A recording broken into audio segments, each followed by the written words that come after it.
जाने माने रईस हीरा चंद और उनकी पत्नी सुजाता की चमचमाती महंगी कार बंगाल की एक पुरानी बस्ती की सुनसान गली में एक बेरौनक से पुराने मकान के बाहर आकर रुकती है। सुजाता, ये तुम मुझे किस जगह लेकर आई हो? ये तो कोई गरीबों की बस्ती लगती है। यहाँ ऐसा क्या है? हीरा चंद के कुछ भी समझ में नहीं आ रहा था कि सुजाता उसे ऐसी अजीब सी जगह क्यों लाई है, जिस मकान में दिन में भी अंधेरा दिख रहा था और धुआं उठ रहा था। आप मेरे साथ अंदर चलिए, सब समझ जाएंगे। यहाँ हमारी हर समस्या का समाधान मिलेगा। सुजाता और हीरा चंद आशंकित कदमों से उस मकान में दाखिल होते हैं। तभी उन्हें किसी महिला की भारी आवाज सुनाई पड़ती है। चले आओ, चले आओ। हीरा चंद ने देखा कि उस मकान के अंदर अंधेरा था। अचानक हीरा चंद की निगाह एक कमरे की ओर पड़ी, जिसके अंदर हल्की हल्की सी रोशनी आ रही थी और उस कमरे के अंदर से धुआं उठ रहा था। शायद उस कमरे के अंदर आग जल रही थी। ये किसकी आवाज है? यहाँ इतना अंधेरा क्यों है और ये धुआं कैसे उठ रहा है? मेरा तो यहाँ दम घुट रहा है। सुजाता और हीरा चंद धीरे धीरे कदमों से उस कमरे के अंदर चले गए। अंदर वाले कमरे में बिखरे बाल वाली एक खूबसूरत सी बूढ़ी औरत सामने जल रही आग में एक मुर्गी की गर्दन काटकर उसका खून गिरा रही थी और मुर्गी का शरीर छटपटा रहा था। ये देखकर सुजाता को उफकाई आने लगी। हीरा चंद ने सुजाता की ओर देखकर कहा, तुम ही मुझे यहाँ लेकर आई हो और खुद ही घबरा रही हो। कौन है ये भयानक सी शक्ल वाली औरत और हम यहाँ क्यों आए हैं? अचानक उस औरत ने एक झटके में मुर्गे की गर्दन धड़ से अलग कर दी। ये देखकर सुजाता के मुंह से चीख निकल गई और सेठ हीरा चंद भी सहम गया। वो बहुत डरावना नजारा था। ये अघोरा ताई है। ये हमें अपनी काली तंत्र विद्या से संतान सुख प्रदान कर सकती है, इसलिए मैं आपको यहाँ लेकर आई हूँ। कैसी बात करती हो? जहाँ बड़े से बड़े डॉक्टर सफल नहीं हुए, वहाँ ये मामूली औरत क्या कर लेगी?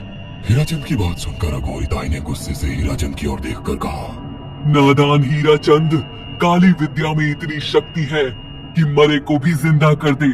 संतान पैदा कराना कौन सा मुश्किल है? तुम्हें मेरा नाम कैसे पता? क्या तुम सच में हमें संतान सुख दिला सकती हो? तुम जितनी दौलत मांगोगी मिल जाएगी। अगर ये संभव है तो। संतान का नाम सुनते ही हीरा चंद की आंखों में चमक आ गई। वह संतान के लिए कुछ भी कर सकता था। तुम लोगों को मुझे एक नवजात शिशु लाकर देना होगा। मैं उस शिशु की बलि चढ़ा दूंगी और फिर वही शिशु तुम्हारे घर में फिर से जन्म लेगा। नवजात शिशु की बलि का नाम सुनते ही सुजाता और हरिचंद डर के मारे सिहर गए, पर उनकी आंखों में उनकी संतान का सपना ज्यादा बड़ा था। वो सब करने को तैयार थे। अघोरा ताई, आप जैसा कहेंगे हम वैसा करेंगे। बस हमें संतान सुख दिला दो। बिना वारिस के हमारी दौलत किस काम की? संतान सुख के लिए अंधे हो चुके सुजाता और हरिचंद अपनी नौकरानी शीला से एक नवजात बच्ची चोरी करवा के अघोरी ताई को दे देते हैं।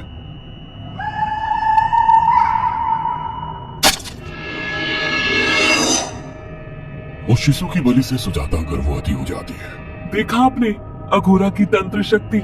मुझे उस पर पूरा भरोसा था।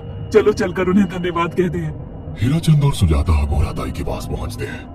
वो दोनों बहुत खुश थे और अघोरा पर उन्हें अंधविश्वास हो गया था। अघोरा ताई, आप महान तंत्रिका है। आपने वो चमत्कार कर दिखाया जो बड़े बड़े डॉक्टर नहीं कर सके। ये काली विद्या है बेटा। अगर तुम दोनों चाहो तो मैं इस विद्या से तुम दोनों को हमेशा के लिए जवान बना सकती हूँ। क्या सच में ऐसा संभव है? हाँ बिल्कुल, पर इसके लिए तुम्हें जवान लड़की और लड़कियों की बलि चढ़ानी होगी। तुम उन्हें यहाँ तक लाओ, बाकी मैं देख लूंगी। जवान रहने की लालच में अंधे सुजाता और हरिचंद एक अनाथ आश्रमों से हर रोज एक लड़की या लड़के को गोद लेने के बहाने अघोरी के पास बलि चढ़ाने ले जाने लगे। और एक दिन अघोरी ताई ने हीराचंद और सुजाता से इंसानी मांस खाने को कहा। पूरी तरह से इंसान से हैवान बन चुके अब वो दोनों इंसानी मांस खाने के लिए तैयार भी हो गए। ये गर्म खून और मांस खाकर तुम लोगों की उम्र भी बढ़ जाएगी। खाओ इसे। हाँ, सच में ये इंसानी मांस बड़ा स्वादिष्ट है। अघोरा ने अपनी बातों में फंसाकर सुजाता और हरिचंद को नरभक्षी बना दिया था। वो तीनों हर दिन बलि चढ़ाकर खून पीकर मांस खाने लगे। नौकरानी शीला भी नए शिकार लाने में उनकी मदद करती थी, मगर एक दिन शीला को शिकार नहीं मिला। मेम साहब, आज एक भी शिकार हाथ नहीं लगा और मैं बहुत थक गई हूँ और घर जाकर थोड़ा आराम करना चाहती हूँ। कोई बात नहीं शीला, एक छोटा सा काम है, तुम हमारे साथ चलो, लौटने में हम तुम्हें घर छोड़ देंगे। जी मेम साहब। शीला नहीं जानती थी कि शिकार नहीं मिलने से सुजाता और हरिचंद अंदर से बौखला गए थे और उनके दिमाग में एक शैतानी चाल चल रही थी। सुजाता, ये बेहोशी की दवा है। शीला के कार में बैठते ही तुम उसे सुंघा देना। आज हमें इसी की बलि देनी होगी। इसने हमारे यहाँ का बहुत खाना खाया, अब हम लोग इसे खाएंगे। वैसे भी ये आगे चल के हमारे लिए खतरा बन सकती थी। कार में बैठते ही सुजाता शीला को बेहोश कर देती है और वो लोग सीधे अघोरीदाई के यहाँ पहुंच जाते हैं, जहाँ अघोरीदाई शीला की बलि चढ़ा देती है और तीनों मिलकर उसे नोच कर खाते हैं। अघोरीदाई, हमको बलि चढ़ाते हुए पूरा 1 साल हो गया है। हमारा बेटा भी साल भर का हो चुका है। अब और कितनी बलि देनी होगी? बस एक आखिरी क्रिया और बची है, उसके बाद तुम दोनों हमेशा के लिए जवान हो जाओगे। कैसी क्रिया अघोराताई? 3 दिन बाद सूर्य ग्रहण है। हमें पास के घने जंगल में एक विशेष क्रिया करनी होगी। उसके बाद तुम लोग कभी बूढ़े नहीं होगे। कितना अच्छा होगा, हम हमेशा जवान रहेंगे और सालों साल तक अपनी दौलत से ऐश करेंगे। हाँ, सच कहा। अघोराताई ने हमारे हर सपने पूरे कर दिए।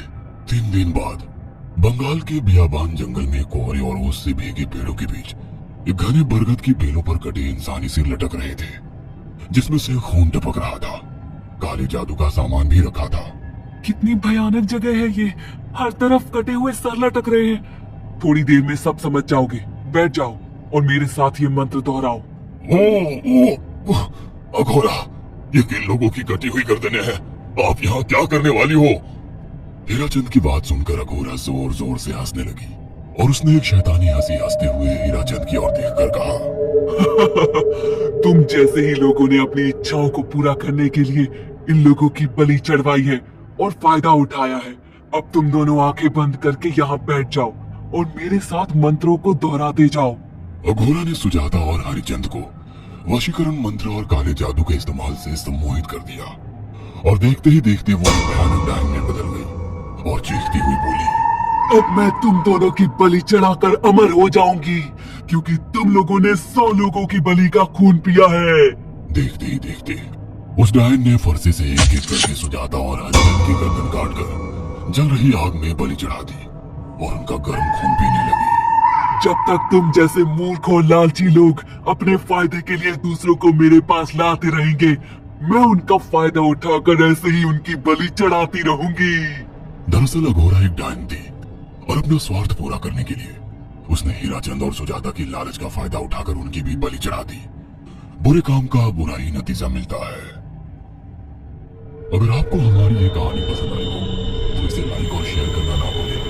साथ ही ऐसी और नई कहानियों के अपडेट्स पाने के लिए हमारे चैनल अक्षु टीवी को जरूर सब्सक्राइब करें।